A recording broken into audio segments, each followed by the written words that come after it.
मी तेच म्हणतोय की उभं नका करू, उभं नका करू. तुम्ही बरोबर मला बसवलं. धन्यवाद.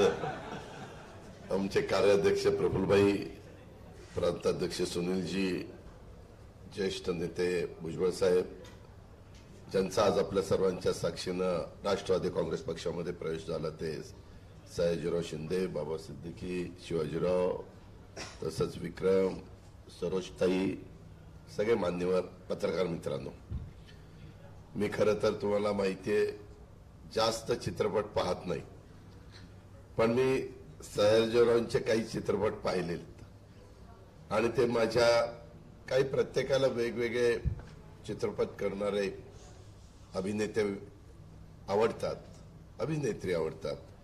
तशा पद्धतीनं एक वेगळ्या प्रकारचा ठसा सयाजीरावांनी, आणि त्यातल्या त्यात माझा एक वेगळा स्वभाव आहे की मला महाराष्ट्रातनं एखादा कलाकार पुढे आला किंवा महाराष्ट्रातली कुठलीही व्यक्ती कुठल्याही क्षेत्रात मध्ये त्याने नाव कमवलं तर त्याच्यावर एक मनापासून अभिमान वाटतो की आपल्या महाराष्ट्राची व्यक्ती एक चांगल्या पद्धतीनं काम करते आणि नावलौकिक वाढवते, ज्याचा उल्लेख आताच भुजबळ साहेबांनी आपल्या भाषणामध्ये केला.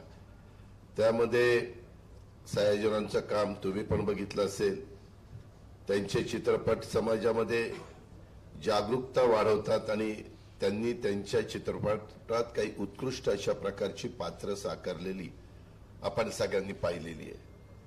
त्यांची कारकिर्दीत अनेक सामाजिक उपक्रमाचं नेतृत्व त्यांनी केलेलं आहे. त्यांची माझी ओळख बऱ्याच वर्षापूर्वी झाली, कारण मंत्री सरकारमध्ये काम करत असताना अनेक क्षेत्रातले अनेक मान्यवर वेगवेगळ्या कामाच्या निमित्ताने येत असतात आणि त्यांचे काही सरकारमधनं काही प्रश्न अडकलेले असतात, त्याची सोडवणूक करण्याचा प्रयत्न करत असतात.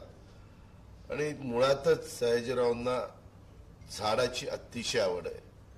आपले जे काही डोंगर आहेत ते बोडके होत चाललेले आहेत आणि त्यांचं म्हणणं की इथं आपण चांगल्या प्रकारची झाडं लावली पाहिजे. सह्याद्री देवराई या सामाजिक संस्थेच्या माध्यमातून ते राज्यभर वृक्षारोपण करतात आणि त्यांचं योग्य वाढीवर देखरेख ते ठेवतात. ते खूपच प्रशंसनीय अशा प्रकारचं काम आहे. मी पण काही भागामध्ये जाऊन ते काम त्यांचं बघितलेलं आहे. परंतु अनेकदा कधी स्थानिक प्रश्न येतात, कधी सरकारमधले काही अधिकारी त्याच्यामध्ये अडचणी निर्माण करतात. आम्ही त्यांच्याशी अनेक विषयावर सखोल चर्चा केली आणि ज्यावेळेस या निर्णयाप्रत आम्ही सगळेजण आलो त्यावेळेस पण त्यांनी काही गोष्टी इतक्या सुंदर मांडल्या. ते म्हणले की दादा, सिद्धिविनायकला अनेक लोक येत असतात, आपल्या शिर्डीला अनेक लोक येत असतात, साईबाबाचा प्रसाद किंवा सिद्धिविनायकाचा प्रसाद दिल्यानंतर अशा अनेक आपले सगळीकडं वेगवेगळ्या ठिकाणी तीर्थक्षेत्र आहेत. तो प्रसाद आपण जसं फळ किंवा आणखीन काही देतो आणि तो प्रसाद अतिशय व्यवस्थित घरी ती लोक घेऊन जातात, तसं एक रोपटं ते प्रसाद म्हणूनच द्यायचं. ते सिद्धिविनायकचं रोपटं किंवा साईबाबाचं रोपटं म्हणल्यानंतर ती लोक इतकी आपलेपणाने ती घेऊन जातील आणि लावतील आणि ह्याच्यातनं पण मोठ्या प्रमाणावर वृक्षारोपणाचा कार्यक्रम महाराष्ट्रामध्ये होईल. अशा प्रकारच्या काही चांगल्या गोष्टी त्यांनी मला सांगितल्या किंवा चर्चेतनं आमच्या पुढे आल्या.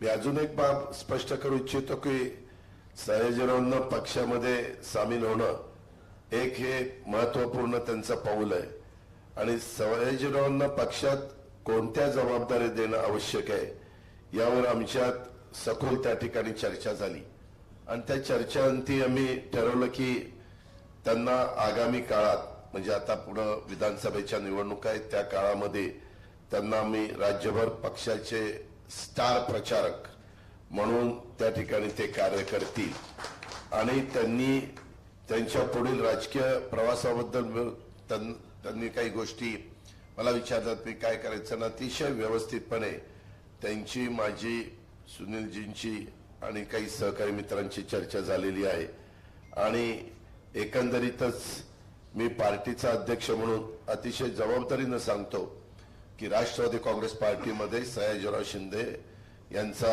योग्य पद्धतीनं आदर आणि सन्मान हा पक्षाकडनं राखला जाईल. त्याच्यामध्ये कुठलीही काही अडचण आमच्या कुणाकडनंच येणार नाही, माझ्या सहकारी मित्रांच्याकडनं पण येणार नाही, कार्यकर्त्यांकडून पण येणार नाही.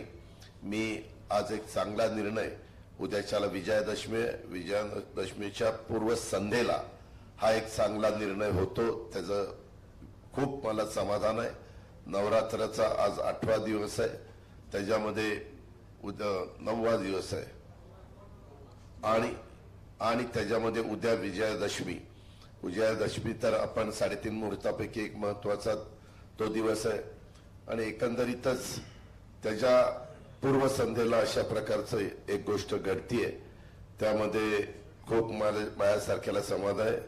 त्यांची राजकारणातली पण यात्रा त्यांच्या सामाजिक कार्याप्रमाणेच अतिशय यशस्वी होईल.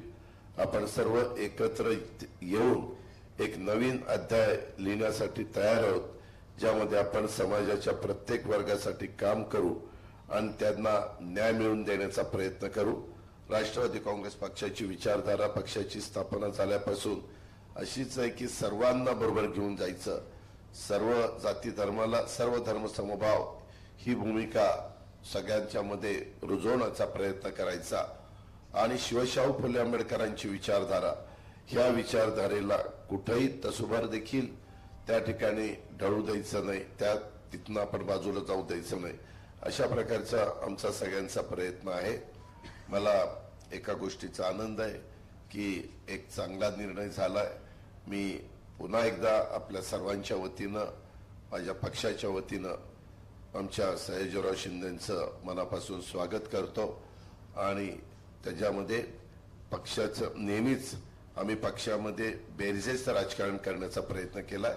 नजीकच्या काळामध्ये असेच वेगवेगळे मान्यवर राष्ट्रवादी काँग्रेस पक्षामध्ये येत असताना आपल्याला सगळ्यांना पाहायला मिळतील, ही पण खात्री मी आपल्या सगळ्यांना देतो. वेगवेगळ्या क्षेत्रातले, राजकीय क्षेत्रातले पण लोक येतील आणि त्या पद्धतीनं आम्ही सगळेजण पुढे जाऊ, अशा प्रकारची मी ह्या प्रेस कॉन्फरन्सच्या निमित्तानं आपल्याला आणि आपल्या मार्फत महाराष्ट्रातल्या जनतेला त्या ठिकाणी विश्वास देतो, खात्री देतो आणि महाराष्ट्रातल्या जनतेला पण उद्याच्या विजयादशमीच्या मनपूर्वक हार्दिक शुभेच्छा देतो. धन्यवाद.